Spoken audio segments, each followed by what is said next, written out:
kita bertemu lagi di pelayanan digital Perkantas Labuhan Batu. Kali ini saya mau membahas satu topik yang saya kira menjadi pergumulan banyak remaja, banyak orang muda secara khusus yang sudah berpacaran gitu ya. Nah, beberapa waktu lalu sebetulnya saya sudah membahas bagaimana berpacaran yang sehat. Saya membahas ada batasan-batasan begitu ya. Tetapi kali ini saya mau mengulas lebih jauh bagaimana sih berpacaran yang sehat. Kali ini saya akan membawakan 3 hal yang menjadi peringatan sebetulnya apakah kita masih sehat di dalam relasi berpacaran kita. Jadi ini 3 peringatan yang sangat penting bagi setiap remaja. Bukan hanya remaja Kristen sesungguhnya, tetapi bagi setiap remaja yang sedang melakukan atau sedang menjalani relasi pacaran. Nah, catatannya bahwa di dalam pemahaman kita tentu hal-hal dasar tentang bagaimana berpacaran, saya juga bahas di dalam video-video sebelumnya, itu sudah ada gitu ya. Jadi setelah kita melewati semua hal-hal yang menyangkut bagaimana seharusnya orang Kristen berpacaran begitu, maka ada hal gitu ya yang perlu kita terus perhatikan. Artinya meskipun misalkan ya kita sudah memenuhi syarat-syarat kita berpacaran itu satu iman begitu ya di dalam Kristus, kemudian punya tujuan yang jelas, tetapi kemudian di dalam relasi berpacaran itu kepribadian kita, kemudian karakter dan sifat kita di dalam menjalani proses berpacaran itu menjadi sesuatu yang sangat penting. Itu sebabnya pacaran itu kan proses pengenalan. Nah, di dalam proses pengenalan ini, jika teman-teman mendapati 3 hal ini, maka saya mengatakan ini menjadi peringatan keras. Putus atau lakukan konseling begitu. Putus atau lakukan konseling. Nah, yang pertama adalah berpacaran itu kan satu relasi interpersonal. Nah, kalau disebut relasi maka pribadi kita dengan pribadi pacar kita yang unik itu bertemu. Nah, pertemuan itu tidak selalu seperti yang kita bayangkan. Nah, 2 pribadi yang unik ini ketika bertemu akan ada banyak gesekan-gesekan. Akan banyak harapan-harapan yang tidak sesuai. Kenyataan yang tidak sesuai dengan harapan. Sehingga perselisihan dan pertengkaran tidak akan terhindarkan. Konflik tidak akan terhindarkan. Nah, ketika menghadapi sebuah konflik, maka kita perlu aware gitu ya. Kita perlu membuka mata. Bagaimana sebetulnya kita atau pacar kita menghadapi konflik. Peringatan yang pertama adalah ketika pacar kita melakukan tindakan abuse, tindakan melecehkan, maka ini menjadi peringatan yang pertama, putus atau konseling. Nah, apa yang dimaksud dengan pelecehan? Ketika kita menerima pelecehan secara verbal, secara kata-kata gitu ya, ada kata-kata yang merendahkan, kata-kata yang secara kasar untuk menjatuhkan, kata-kata yang selalu mengkritik hingga kondisi kita betul-betul down, secara mental jatuh begitu. Nah, ini sebuah pelecehan verbal atau pelecehan emosional. Pelecehan emosional, ketidakpedulian pasangan atau pacar terhadap kondisi kita. Jadi pelecehan emosional ini adalah satu tindakan dari pasangan, dari pacar yang secara emosi membiarkan kita begitu ya, tidak memperdulikan akan kondisi emosi kita. Jadi pelecehan secara emosional ini bisa melalui gestur, bisa melalui sikap. Jadi ada satu tindakan melecehkan secara emosional dari seseorang begitu, atau dari pacar kita yang kita alami. Kemudian ada pelecehan secara fisik, pukulan. Kalau pacaran saja kita sudah melakukan pukulan, kemudian tindakan-tindakan melempar barang gitu ya, atau hal-hal yang secara fisik menyakitkan kita langsung, itu merupakan sebuah pelecehan. Kemudian pelecehan secara seksual, semua bentuk tindakan yang diikuti dengan sebuah rangsangan seksual itu pelecehan secara seksual tentunya.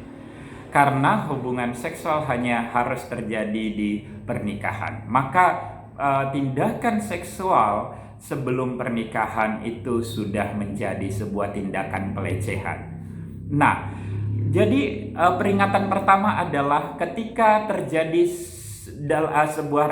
ketika di dalam proses menjalani relasi pacaran ini kita mendapatkan tindakan yang melecehkan gitu dari pasangan kita. Kita perlu mempertimbangkannya secara serius. Apakah kita masih akan lanjut? Dengan kata lain, putus atau kita counseling bersama-sama. Semua tindakan pelecehan tadi, baik verbal, emosional, fisik, seksual, semua pelecehan itu. Relasi pacaran yang sehat pada masa muda bukanlah relasi yang diikuti dengan tindakan pelecehan. Nah, berikutnya adalah ketika kita mengenal pasangan kita di dalam proses relasi ini, makin mengenal, kita melihat bahwa ada perilaku adiksi, perilaku candu pada pasangan kita, candu game, candu nikotin, rokok, candu minuman keras, candu apapun, candu belanja kalau misalnya cewek atau cowok juga bisa ya, candu-candu yang lain begitu ya. Yang disebut candu suatu perilaku yang tidak terkontrol, yang selalu membutuhkan dosis yang semakin menambah semakin hari gitu ya. Yang membuat seseorang tidak bisa berfungsi secara normal. Itulah candu. Jadi satu perilaku yang terus-menerus tidak bisa dikuasai, tidak bisa menguasai diri maksudnya. Justru dikuasai oleh perilaku tersebut dan terus-menerus menambah dosis dan melumpuhkan fungsi-fungsi hidup. Itu candu. Kalau kita tahu pasangan kita memiliki candu atau pacar kita punya candu-candu tertentu, ini peringatan yang sangat serius. Apakah pasangan kita mau counseling atau kita sendiri? Putus atau kita harus menyelesaikan? Semua bentuk perilaku candu. Karena apa? Ini sangat berbahaya. Semua perilaku candu itu menunjukkan satu keadaan di dalam diri seseorang yang tidak tenang gitu ya. Nah, kondisi yang tidak tenang ini menunjukkan ketidakmatangan juga, ketidakmatangan seseorang. Nah, apakah kamu siap untuk berpacaran dan menikah dengan orang yang tidak matang? Sehingga setiap candu-candu yang ada pada diri pacar kita itu menjadi satu peringatan. Bang, nanti kan dia bisa berubah. Tidak, candu itu harus diselesaikan. Iya, kami pacaran aja dulu sembari dia akan menyelesaikan. Tidak juga, selesaikan dulu baru dilanjutkan. Apakah kamu memang betul-betul akan kembali mencintai dia setelah dia selesai di dalam candu-candunya? Nah, yang terakhir adalah kehidupan berpacaran masa remaja di masa muda itu memang sesuatu yang sangat menyenangkan.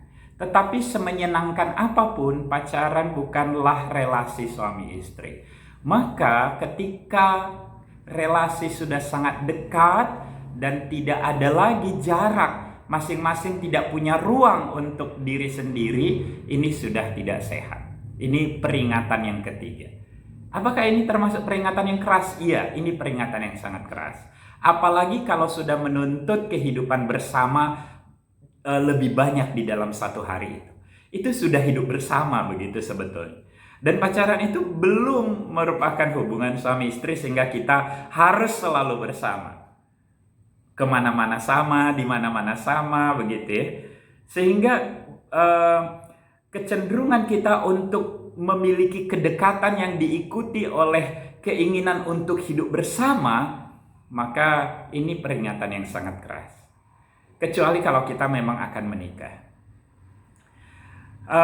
Ini bukan hanya soal waktu bersamanya, tetapi juga akun bersama, barang bersama, tabungan bersama. Saya sangat tidak menganjurkan, kecuali kalau kamu betul-betul sedang mempersiapkan pernikahan, 6 bulan lagi, atau kamu lagi konseling pranikah gitu ya. Sehingga kamu tidak perlu mencicil rumah sama, punya tabungan bersama, punya barang bersama semasa pacaran. Jadi kehidupan bersama bukan hanya soal waktu, tapi soal barang, soal ikatan yang terlalu mengikat sehingga tidak ada ruang bagi kehidupan kita masing-masing. Ini tidak sehat. Maka pacaran itu belum suami istri, sehingga misalnya kalau pacarnya mau pergi kemana, maka dia harus telepon pacarnya, tolong jemput, saya mau pergi ke sana, tolong antar, saya mau pergi ke sana, tolong ini, saya mau ke sana. Lah kalian kan belum menikah. Pacaran itu proses mengenal, dan masing-masing masih menjadi pribadi yang terpisah. Sehingga tidak ada alasan bagi kita untuk betul-betul memulai hidup bersama gitu. Hidup bersama itu pada akhirnya akan membawa kita ke dalam berbagai ikatan yang tidak sehat. Ya, kita akan terkungkung gitu ya, membatasi persahabatan, membatasi pergaulan, membatasi hobi, membatasi kegiatan, dan banyak hal. Kalau begitu apa artinya pacaran kalau kita nggak bisa sama-sama? Bersama ya. Tetapi tujuan berpacaran itu kan untuk mengenal. Kenalilah dia dengan apa adanya. Karena ketika kita sudah mulai hidup bersama dengan banyak kesamaan-kesamaan yang kita ciptakan, maka kita sudah tidak menjadi diri kita sendiri. Justru kita menghalangi pengenalan ini. Dan nanti ketika di dalam berpacaran, kita akan shock gitu. Bahwa ternyata kehidupan pernikahan itu tidak seperti dulu kita berpacaran gitu. Kita mengenal pribadinya yang berbeda seolah-olah. Padahal kitalah yang sudah membatasinya. Kita membatasi dia dari pergaulannya, dari kegiatannya, dari aktivitasnya. Bahkan kita punya banyak ikatan, misalnya tabungan bersama, barang bersama, baju bersama, dan seterusnya. Ketika kita membuat hal-hal yang bersama ini, maka sebetulnya kita sudah memaksa dia untuk tidak menjadi dirinya sendiri, dan membuat diri kita juga tidak menjadi diri kita sendiri. Dan kita mencoba memaksa relasi ini. Biarlah relasi berpacaran itu berjalan secara natural, merupakan sebuah pengenalan. Kalau mau bersama, ya bersama di dalam kegiatan bersama, di rumah keluarganya, begitu ya. Ya kita masih pacaran remaja, Bang. Makanya kalau kita belum siap untuk menikah dan lebih dekat, ya kita nggak perlu pacaran. Kita berteman aja begitu. Kalau kita berani berpacaran, itu artinya kan kita memang sedang mempersiapkan diri memasuki relasi yang lebih jauh kepada pernikahan. Jadi ada 3 peringatan yang sangat keras yang perlu kita pertimbangkan ketika kita sekarang sedang menjalin pacaran. Kalau terjadi pelecehan, apapun itu, pelecehan fisik, pelecehan emosional, pelecehan verbal, pelecehan seksual, itu peringatan keras yang pertama. Putus atau kita konseling, menyelesaikan. Peringatan yang kedua adalah ketika ada adiksi, satu perilaku candu yang kita dapati pada pasangan. Jangan berpikir bahwa setelah nanti menikah dia akan berubah, atau setelah makin dewasa akan berubah. Ketika kita melihat betul-betul ada candu pada pacar kita, itu sudah menjadi sebuah peringatan keras. Dan yang terakhir adalah ketika kita sudah mencoba untuk lebih dekat dan hidup bersama. Hidup bersama bukan hanya secara waktu, tapi relasi yang dipaksakan, punya barang bersama, punya tabungan bersama, punya hal-hal yang dipaksakan untuk bersama. Ini sudah menjadi peringatan yang sangat keras. Relasi berpacaran, relasi yang natural. Kita menjadi diri kita yang otentik. Tidak perlu membuat kita sudah seperti pasangan yang menikah. Tuhan Yesus memberkati.